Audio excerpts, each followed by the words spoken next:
to have a guy like him, a leader like him that just kind of comes to work every single day. He grinds. He's kind of got a little chippiness to him, that he just kind of got that chip on his shoulder.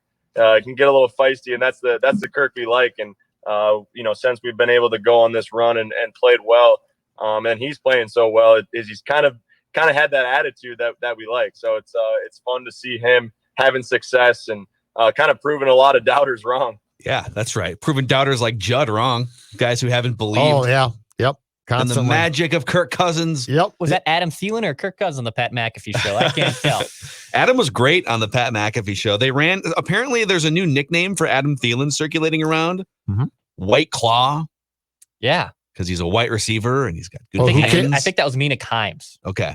And he made that catch, that one-handed catch in the corner of the end zone where he used his white claw to shuffle the ball into position while he was falling to the ground. Mm. And Adam was like, no, I hate that nickname. Yeah. It's a stupid nickname. He does not seem like a seltzer kind of guy, unfortunately, which is really too bad. Yeah. I think he does. Yeah, I was going to say, I think he is a seltzer. I think he's in the Corona Hard Seltzer Club. He's a seltzer guy. For sure. Yeah, okay. He and Kirk. It's a lifestyle. Yeah. That's why maybe he's not a White Claw guy, but he's definitely a Corona Hard Seltzer guy. It's a lifestyle. It is. By the way, this is Purple Daily. I'm Phil Mackey. That's Judd Zulgad. Let's talk about the important things, okay? That's Declan Goff over there. Who drinks seltzers? If you're new to the show, you can find us 7 days a week during the season. And you can find us on youtube.com/Purple Daily Podcast. We would appreciate you clicking the subscribe button and telling a couple friends that we exist and that we are talking Vikings, sometimes nonsensically, according to the YouTube comment sections, in audio form, Apple, Spotify, scorenorth.com. And we devote every Wednesday of this show to deep dive discussions about the most important player on the Vikings roster, and that would be the quarterback, Mr. Game-winning drive, the dagger doctor, the late game luminary, the colossus of clutch, the fourth quarter pharaoh, the secondary slayer himself. And I'm even getting new nicknames submitted from people on Twitter. Kirky McClutcherton, number one Creed fan, Kirk Cousins. And that's why you are the number 2 Creed fan, Scott Snappy. Look at this. You're catching on. You're catching on, Judd. Number 2 Creed fan, because I'm not the one that's contemplating dropping $150,000 on a private acoustic concert in my backyard. But he didn't do it. He didn't go through with it. He makes millions and he didn't do it. It was a drop in the bucket. It was like $20 to you or me. Some other nicknames. I'm just going to go through here. Let's see. Skull Patrol tweets at Phil Mackey. By the way, at Jay Zulgad, at Dex's tweets if you want to follow us on Twitter. Don't tweet me these though. Game-winning guru, fantastic finisher, the completion captain, endgame equalizer. Although endgame equalizer sounds like, he tied the game, but he's winning the game. He did once against the Packers. That's true. He did exactly that. He got the tie. The 2-minute Titan, the deficit demolisher. Oh, that's good. I like the alliteration. Big spot, big shot. The Soprano Serpent, money time magician. Money time magician. Okay. Brandon tweets in the Minnesota Messiah. Yeah, that's the Monday Night Messiah. That's if you win Seth Rollins. That's if you win a Super Bowl right there. Yeah. So Minnesota Messiah. If you guys got some more nickname ideas, the deficit demolisher. Deficit demolisher is pretty good. I'm going to add that one to the list here. That's got some kick to it. How do you guys feel about Kirky McClutcherton? It's too much work. What do you mean? It's too much work. Kirky McClutcherton is too much work. It doesn't flow. I'm going to keep the it on the list. Deficit demolisher just flows. To piss you off. D squared. D squared. All right. D squared. That works out very well. If you have more ideas for Kirk nicknames here, and by the way, he's got to hold up his end of the bargain here. Okay. We'll get to that. Tom Brady on the horizon, Tampa Bay Buccaneers. Yeah. So a question that popped into my head for this week's State of Kirk discussions, and we'll get into some other stuff here too, in our pigskin packing order, but I wanted to know, and so I did a deep dive. How do the last 6 weeks of Kirk's performance compare to some of the other good stretches in his career? Are we witnessing essentially the best stretch of quarterback play from Kirk Cousins in his 6-year career as a starter? Mm-hmm. And I have found for you gentlemen 4 different great regular season stretches of play for Kirk that I have come up with names for each of these. Okay. And I want to take you through a tour here, and you can tell me which ones, how would you rank these 4? Yep. All right. Yep. Let's start with the last 6 weeks, which I'm going to coin the Mr. Game-winning drive stretch. He's got back-to-back game-winning drives. He now has 3 on the season, and that's 3 times as many as the first 2 years as Viking starter. So the last 6 weeks out of the bye, 70% completions, 270 yards per game, 15 touchdowns, just 2 interceptions, and one of them for sure wasn't his fault. It was Adam Thielen's fault. And some people might say that the one to Dalvin was not his fault because Dalvin should have turned around. I don't know. We could split hairs on that one. Miscommunication. A 118.6 passer rating over those 6 weeks and 8.5 yards per attempt. The Vikings are 5-1 over this stretch. They're back in playoff position. So this stretch of play, along with Dalvin, and the defense has been better. This stretch of play has brought the Vikings from maybe picking like third in the draft to now jockeying for playoff position, right? All right, I'm going to give you the other 3 here. You chime in as you need here, and then we can rank them at the end. There was a 7-game stretch in the middle of last year that I'm going to coin the Make Stephon Diggs Happy stretch after the Chicago game. Starts with the Giants game. Yep. At the, The Giants game, and then it went there was a Dallas Sunday night game that was at the end of the stretch. Yep, Dalvin. So 7 games, 73% completions, 290 yards per game, 18 touchdowns, 1 interception over this stretch. It's like a half-season stretch here. A 126.5 passer rating, 9 yards per attempt, and the Vikings were 6-1 over that stretch that calmed the waters after Stephon Diggs basically quit the team for 2 days. He got fined like $200,000 for skipping practice. Offensive player in the month in October, correct? Yeah. Kirk or Diggs? Kirk was. Kirk was, yeah. Kirk was, yeah. And I think this stretch also included the 20-point comeback in the second half against Denver, if I'm not mistaken. And Diggs went bonkers in the second half there. Yep. All right. Makes Stephon Diggs happy. Now we go to a couple Washington stretches that are in the conversation here. The You Like That stretch with Washington in 2015, his first year as starting quarterback. A 10-game stretch to end the year. Washington went 7-3 over this stretch to dig out of a 2-4 start. 72% completions, 275 yards per game, 23 touchdowns, just 3 interceptions, and a 119 passer rating with 9 yards per attempt over a 10-game stretch. And he's most famous for looking the front office members in the eye in the hallway going back to the locker room after the Tampa win saying, "You like that? You like that?" That was the first game of that 10-game stretch, and he was mostly lights out the rest of the way. And then there's the fourth one, which is the Pay Me My Damn Money Dan Snyder stretch in 2016 with Washington the next year. So he's fighting for contracts at this point. It was a 5-game stretch in which he averaged 370 yards per game and a 114 passer rating. The team only went 2-1 over that stretch, including a win over the Vikings, by the way. But personally, Kirk Cousins put up ridiculous numbers, maybe some garbage time in there. So those are the 4 best regular season stretches of his career. And we're talking 5 to 10 game chunks where he looks like a top 5 quarterback in the NFL. So where would you sort of, as you hear those, where would you put the Mr. Game Winning Drive 2020 stretch compared to the other ones? I would probably, I don't know about the ones in Washington for sure, because I didn't watch enough of those games at the time to rank them. But I would say that the current stretch that we're in is not complete yet. That's the problem. Like, it's impressive, but you also came back and beat Carolina and Jacksonville, which in itself, when I name the teams, is not impressive. But for Kirk to do it, it's so unusual. It is. But I guess I'm going to defer ranking these or the current one until I see what takes place on Sunday and on Christmas Day against the Saints. Because in every one of the 2 that we're talking about in the Vikings cases, we are talking about a guy whose back was up against the wall. And I find the start of this stretch, which coming out of the bye after the 1-5 start against Green Bay, to be a really interesting discussion point, because it's more mental to me than physical, in the sense that they basically got Kirk to buy into, you aren't that important until you are. And somehow that stress coming off Kirk helped Kirk. But I'm going to delay giving a grade or a rank to this stretch until I see the Tampa Bay game, because that's the game to me against a team that can stop the run, that Cook goes into the game 1,000% beat up, and that a lot of this is probably going to be on Kirk on the road against a pretty good team. What do you do now? So I can't rank it yet. That's fair. That's fair. And I would say too, just to double down on what you just said, listen, he doesn't have to apologize for these great stretches. He doesn't have to apologize for the last 6 games, maybe coming against some weaker competition, especially the Jaguars and the Panthers. He certainly doesn't have to give back any of these stats. Excuse me. But I think what people are still waiting to see from him, including us, even though I'm the number 2 Creed fan and I'm all aboard the You should sing secondary in Slayer Creed train style man, during this entire show. Maybe before Yeah, the we'll show's see. over. Maybe before the show's over.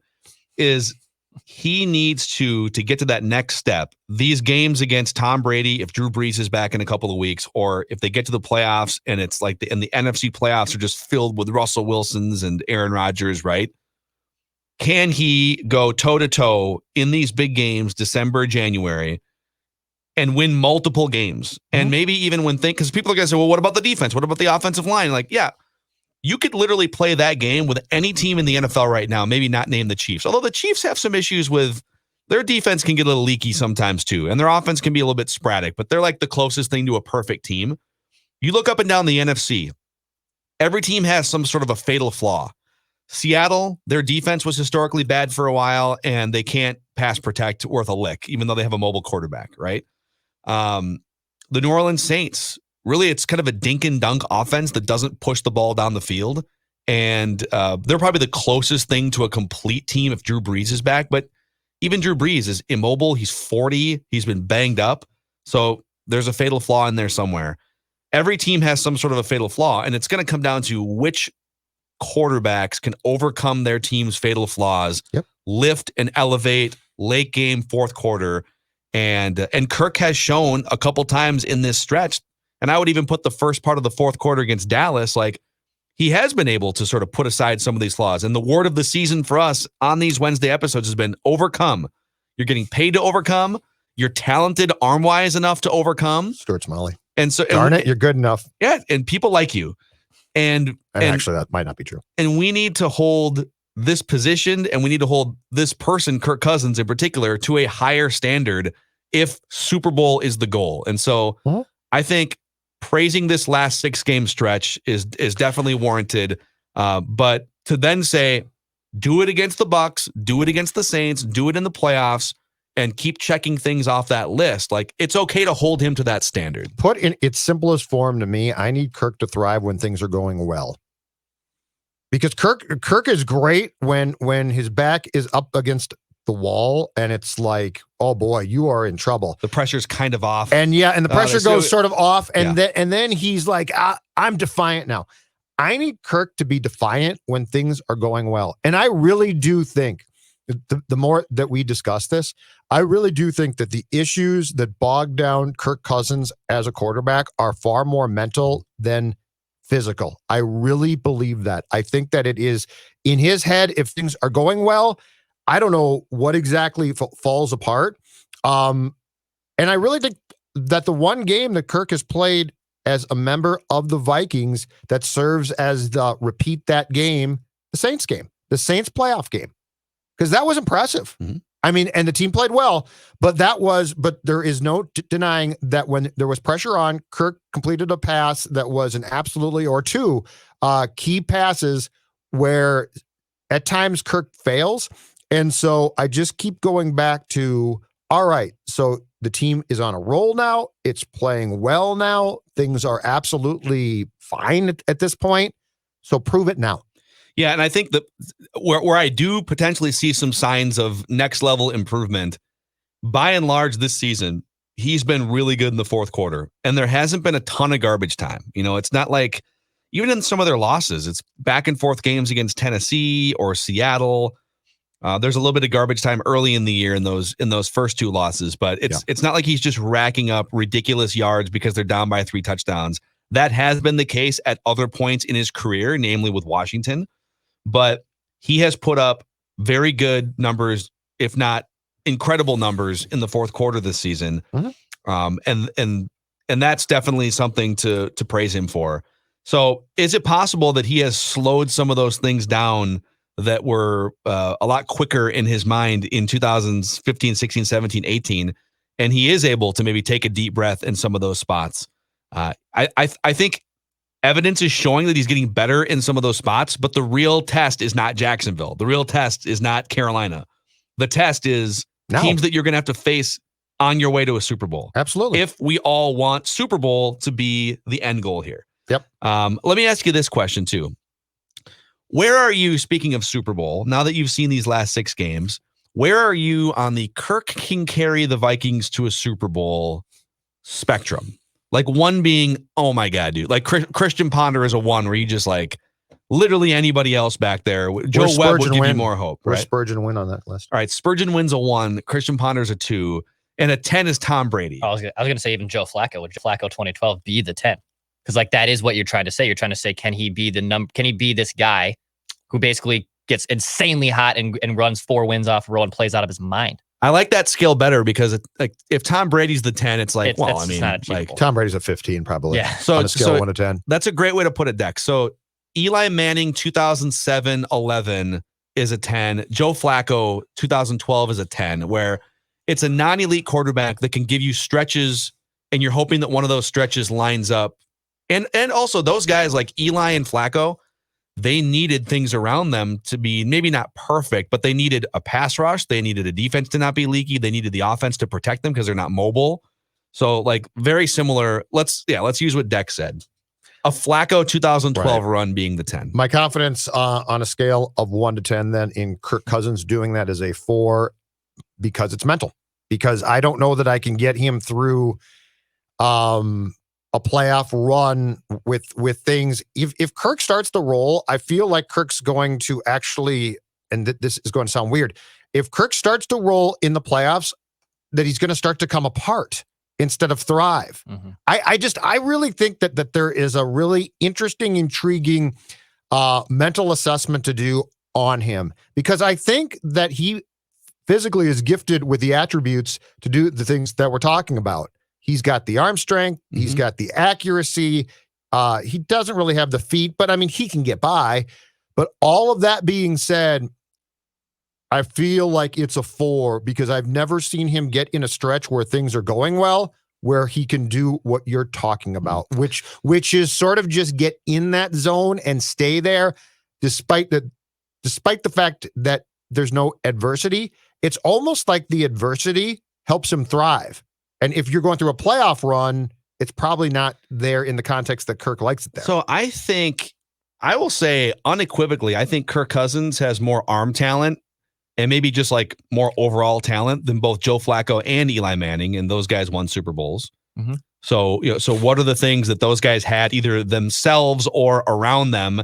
And this is where like the 2007, 2011 Giants comparisons, if Danielle Hunter was healthy and you had that Michael Strahan guy that they had in 2007, they also had a great pass rush in 11 when they faced the Patriots again, then it would be more of an apples to apples. Because you need to say, wait a second, if 20 interception Eli Manning in 2007 led the league in picks and then just went into the postseason and they were going to bench him again. And the Vikings beat the crap out of that team in the 2007 regular season, right? Yeah.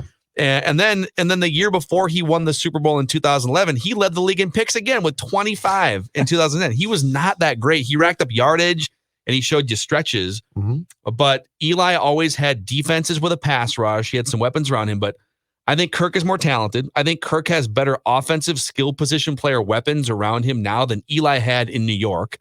That defense better than this defense. Mm-hmm. Joe Flacco also had a great defense in Baltimore when they won the Super Bowl in 2012. But he wasn't very accurate. He wasn't dynamic. Like in the playoffs, though, he would throw the ball down the field and they would make plays that they maybe wouldn't make in the regular season. Insanely hot. Yep. So I think I'm at like a 6 with Kirk. 6.5, somewhere in there. If they beat the Buccaneers and he plays well, or they beat the Saints and he plays well, yep, I'm going up to like a 7.5. Because then he would start to show, okay, like these are the types of teams, not just once, but to do it 2, 3, 4 times in a row, and you don't get the luxury of the Jaguars and the Panthers being one of those teams. That's kind of where I'm at. Dex, where are you at on that 1 to 10 scale? If 1's a Ponder and 10's an Eli Manning, I would say that he's probably in the 5 category, and 5 would be Jimmy Garoppolo. I mean, just for recency bias, I mean, Jimmy Garoppolo did it last year with a very solid, more than solid infrastructure around him. Much better defense and pass rush than the Vikings have this year. Much better defense. I think also a more forward-thinking head coach. For God's sakes, Nick Mullins has thrown for like 3,200 yards in his first 13 starts. Only 2 quarterbacks have done that. Nick Mullins. He's hard to watch, though. My God, how does that happen? So I think it's more of a 5. I see it more. It's more likely that Kirk gets hot and carries them than the defense fixes things and turns things 100%. around. Yeah, that's this year's formula. Like however far they're going to go, it's not going to be that the defense wakes up and becomes the 2017 Vikings defense. Oh, they're already. That's not going to happen. They are as stressed as they can possibly be. Like they're actually the fact that they've accomplished what they have defensively post bye week is incredible.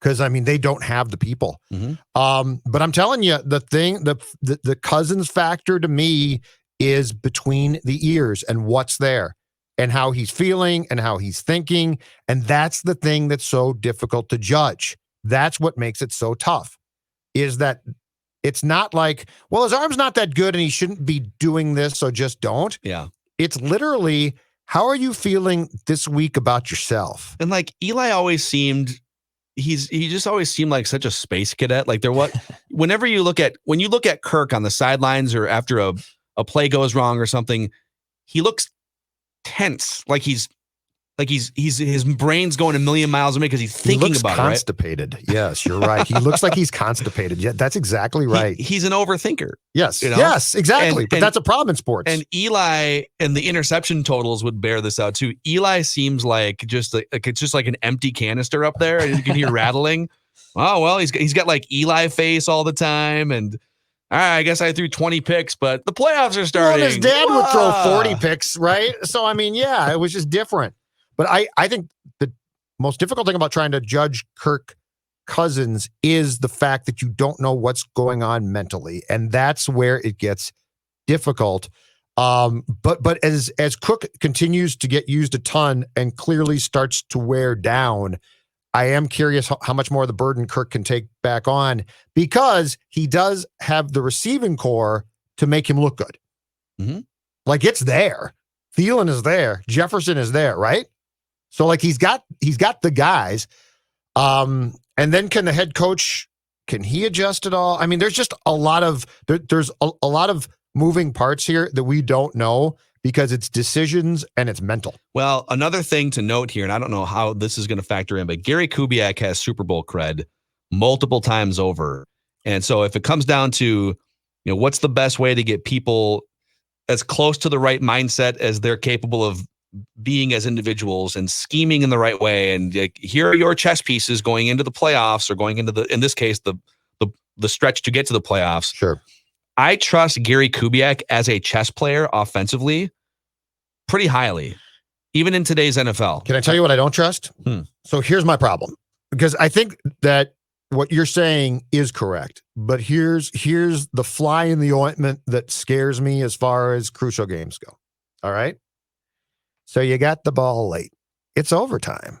You're driving to basically kick a field goal. And somebody, and I don't think it's Coobs, says, I hate kickers. I don't trust them. Let's run 8 consecutive plays with Cook, right? Okay. I get it, but you're tempting fate. Cook fumbles. If you put the ball back in, tempting fate by attempting a field goal too, as a Vikings team in the playoffs. Well, aren't you tempting fate either way? You are, but I'm saying systematically you should be thinking to yourself, let's get in field goal position and just kick the damn thing. You're saying Mike Zimmer's hatred of kickers could sabotage them in a big game. I'm saying that Cousins is playing well and Dalvin Cook is really good. But if you get to a playoff game and you're driving down the field late in the fourth quarter and you don't trust your veteran kicker, who for the most part up until the game against the Jags had been damn good, and now you're running, and let's say you mix in a pass. I'm saying you're inviting bad things to possibly happen where the obvious choice existed. And these are all sort of Vikings things that I think Vikings fans need to think about. I want to know one more thing on this scale, this Joe Flacco, Eli Manning scale, which I love, Declan. I want to know one more thing on that before we get to our pigskin pecking order. And it's that going into the 2012 season for the Ravens and going into the 2007 season for the Giants, if you would have rolled out that same scale with whoever the replacement, replace Eli's name with Trent Dilfer or something, or or Brad Johnson, other mediocre guys who had won Super Bowls. Poor Brad. Nobody going into those playoffs, 2007 and 2012, would have put Eli or Flacco at a 9 or a 10. No, Especially Eli. Nobody would have. Right. Just like nobody's putting Kirk at that 8, 9, or 10 either. And I'm not, and you're not, none of us are. I'm not saying that. No.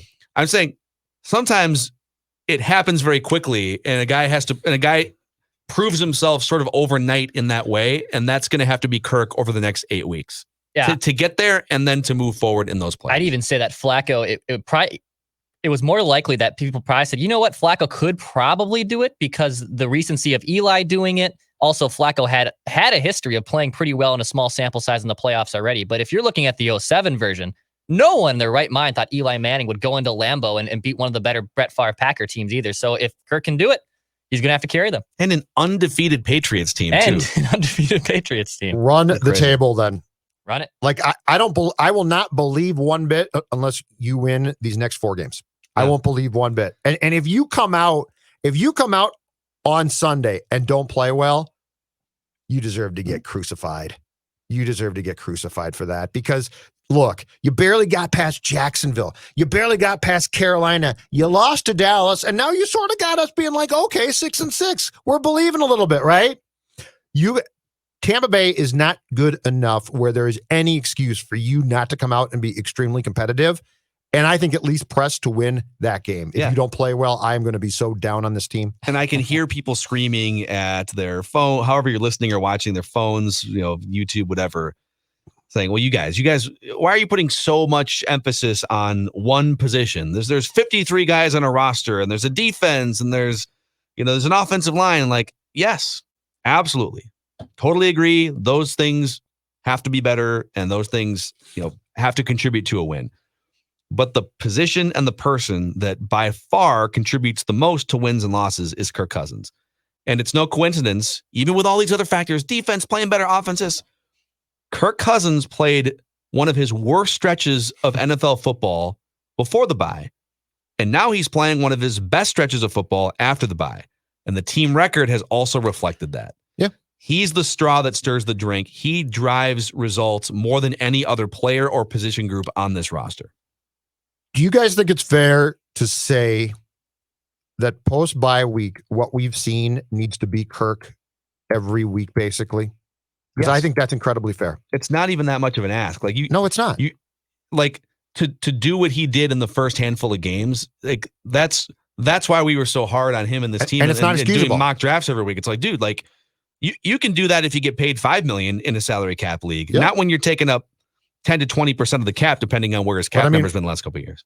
What Kirk has done, starting with the Packers game in Green Bay, needs to be the Kirk that we see almost every single game. Mm-hmm. Should we rank some football teams, boys? Let's do it. Pigskin pecking order, presented by Corona Hard Seltzer. Spiked, sparkling water, and our celebratory drink when the Vikings have won 5 of their last 6. And it's our coping drink when they lose to teams like Dallas. A hard copy notes from Zulgad.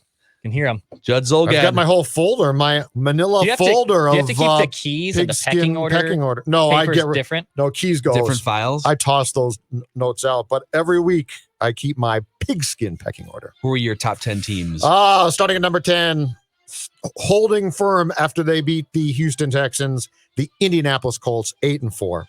Number 9, dropping 3 spots because they lost to the Giants and Colt McCoy at home. I don't know. Okay. Seattle Seahawks, 8-4, fall from 6 to 9. Number 8, dropping 3 spots as well after they got lambasted by the Cleveland Browns, 41-35. They rallied to come back a little bit, but it was still ugly. The Tennessee Titans dropped from 5 to 8. They are 8-4 as well. The Cleveland Browns move up to 7. Wow, dude. Because I wanted to leave Cleveland behind the Titans, but I can't right now. I don't feel I can. Baker Mayfield and company move from 9 to 7, so they're up 2 spots. And going from 8 to 6 after beating the Arizona Cardinals, the Los Angeles Rams at 8-4. Number 5, they've been ranked high, they've been ranked low, they've been unranked, the Green Bay Packers. 9-3, they beat the Eagles, got Carson Wentz benched on Sunday, so they go from number 7 to number 5. In large part because this league is just so damn weird. Number 4, dropping 2 spots because They lost to Washington, but they're really just not that good. Like I watched this team play and I'm like, 11-1, really? It is super weird that they're 11-1. They're just not that good. Like they're good. They're just not that good. So going from 2 to 4, the Pittsburgh Steelers going up one spot to number 3, the Buffalo Bills, who went on the road to Arizona where they had lost on the Hail Mary by Kyler Murray, but they had to play a road game in Arizona against San Francisco on Monday night. Follow all that? The Buffalo Bills.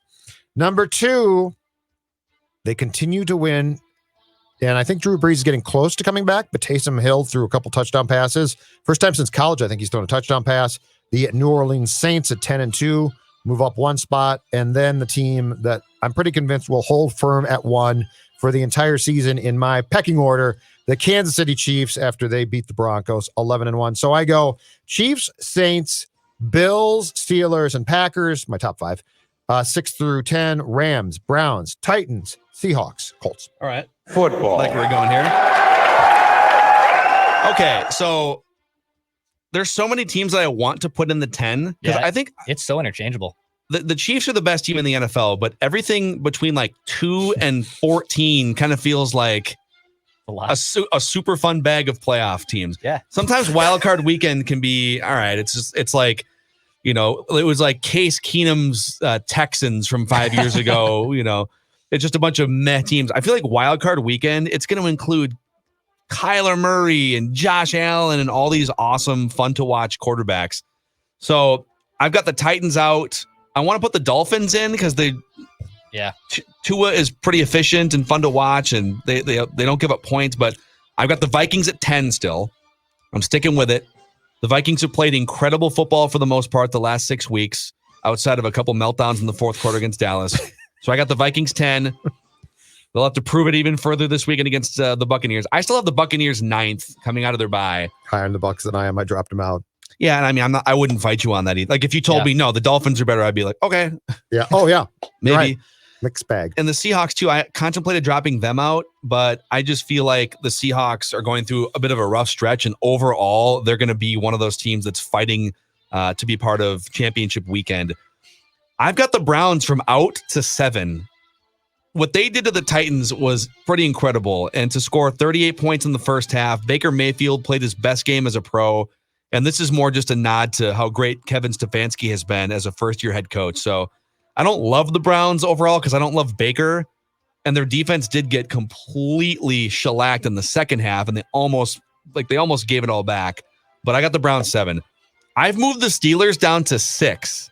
And maybe this is just, I can't get the taste of how crappy they looked against Washington and how great some of these other teams looked. But I've got the Steelers down to 6. I feel you. They're relying so much on a 38-year-old Ben Roethlisberger, and they can't run. It's painful for them to move the ball. They can't run the football. Yeah, and they've got some tough games coming up in December, so I've got them down to 6.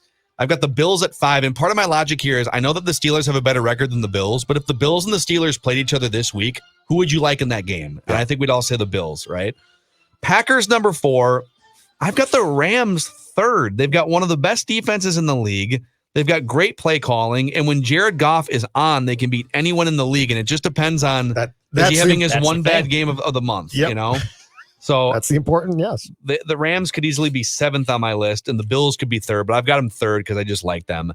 And I've got the Saints number 2. When you're rolling like this with a backup quarterback, a gimmick backup quarterback, that's pretty impressive. So Saints number 2 and Chiefs number 1. So Chiefs, Saints, Rams, Packers, Bills, Steelers, Browns, Seahawks, Bucks, Vikings. All right.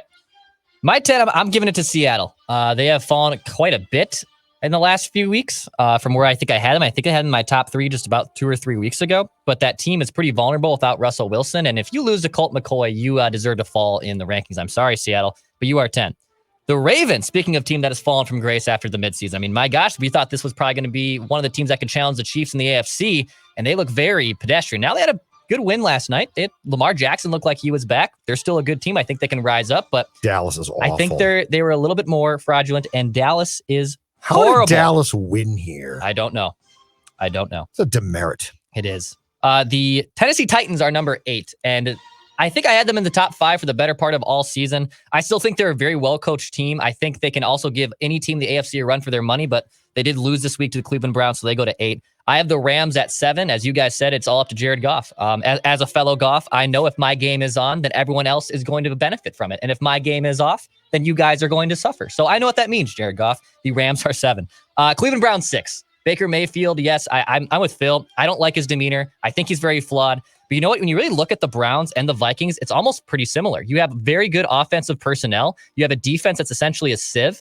It's kind of, I never really made the comparison until I started thinking about it this morning, that there's actually a lot of similarities there. The Browns are off to a better start, obviously, but they're number 6 for me right now. I had the Green Bay Packers at number 5. Yes, they've kind of floated all around, but they're still, their record indicates that they've been a very good team. Aaron Rodgers is playing with his hair on fire. I had the Buffalo Bills number 4. I think they're one of the most fun teams in the NFL. Stephon Diggs is balling out. I love that. I hate that the Vikings fans are still selling him out as a crybaby. I think he's one of the best wide receivers in the league. Josh Allen and my God, just good. Who the hell thought this? I mean, we all thought, no one saw this coming. Also, I think it was Kirk this week was quoted as he was praising Justin Jefferson and saying just how great he is, and he just doesn't really, he doesn't like whine and complain. He made some reference to yeah, he's just great behind the scenes and he doesn't, complain about things. It was definitely an indirect reference. Give him to time. Diggs. Give him time. It'll change. Justin will be like, why are you running the football so much? Yeah, I agree. My number 3 team, I still have the Pittsburgh Steelers number 3, and I know you guys just literally crapped on the Steelers in those last 10 minutes. Don't impress me. Yeah. I have to give credit to a team that is 11-1, the number 1 defense, the number 7 offense, Ben Roethlisberger, who is still playing very good, 27 touchdowns to 7 interceptions. Yards per attempt are a little bit down, but this Steelers team has taken care of every business against every bad team, and when you're playing on 5 days rest, they're going to play 3 games in the course of 9 days, and in football, preparation means everything. I do think there is something to that. So I have to still give them credit. I still think they're the second best team in the AFC, and it's going to be probably a Chiefs-Steelers AFC championship game. I'd prefer to see Chiefs-Bills. I will say that. I think the Steelers get upset. I agree. I think the Steelers, they can't run. Like, they can't. They won't. They gave up on the run. So I still think Steelers are legit. Chiefs-Bills in a shootout would be so much fun. So much fun. I agree. Josh Allen, Patrick Mahomes. The New Orleans Saints at number 2, as when you have a gimmick quarterback and you're still playing that well, yes, it's very impressive. I still think poor Jameis Winston deserves a shot, but you know what? Sean Payton is cooking up some stew there with Taysom Hill. So, you know what? Good job. And the Kansas City Chiefs are your new number 1 team after the Steelers fall. Hey, Declan came around to the Chiefs. So my 10 through 1 Way to go. We've landed on the moon. Yeah.